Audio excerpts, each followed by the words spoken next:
ప్రియమైన నా బిడ్డా, నా మాటలు జాగ్రత్తగా ఆలకించుము. నేను ఎన్నిసార్లు చెప్పినా నీవు నా మాటలు అర్థము చేసుకోవడం లేదు. ఎందుకని? నేను చెప్పే మాటలు నీకు అర్థము అవడము లేదా? నేను ఇప్పుడు చెబుతున్నాను, జాగ్రత్తగా ఆలకించుము. అత్త కోడలు ఒకప్పుడు ఎలా ఉన్నారు అంటే, అత్తగారు కోడలు తల్లి కూతుర్లు వలె ఉన్నారు. ఇప్పుడు ఎలా ఉన్నారంటే, అగ్గిపుల్ల వేస్తే ఇద్దరి మధ్య భగ్గుమని మండుతున్నట్లుగా ఉంటుంది. అవునా కదా? అవును.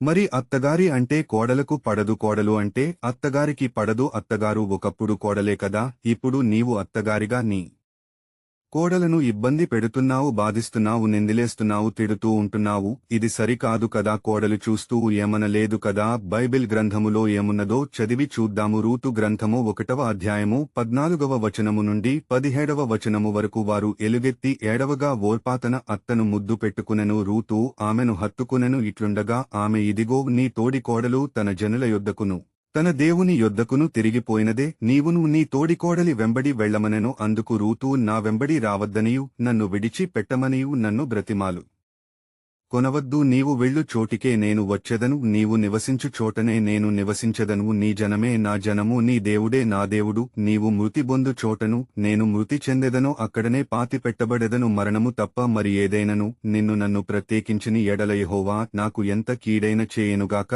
అనెను. ప్రియమైన సహోదరీమణులారా, ఈ వాక్యము విన్న తర్వాత అత్తగారు కోడలు తల్లి కూతురు వలె అన్యోన్యముగా గొడవలు పడకుండా, తిట్టుకోకుండా, దెబ్బలాటలు ఆడకుండా ఆశీర్వాదకరముగా మీరు ఉండాలని నేను కోరుకుంటున్నాను. ఎందుకంటే మీరు ప్రేమగా ఒకరి మాటలు ఒకరు అర్థం చేసుకుని మీరు నవోమి రూతువలె ఉండాలని నీకు పదే పదే చెప్పాను.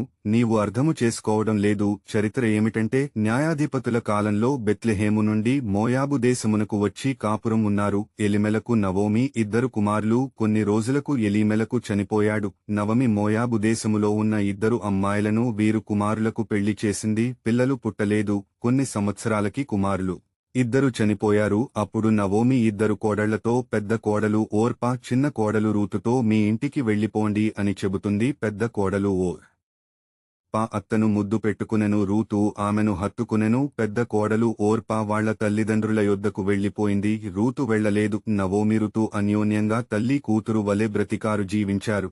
ఇప్పటికైనా పర్వాలేదు. నవోమి రూతు ఎలా బ్రతికారో, ఎలా జీవించారో మీరు కూడా ఈ విధముగా ప్రేమగా జీవించాలని కోరుకుంటున్నాను. ఆమెన్.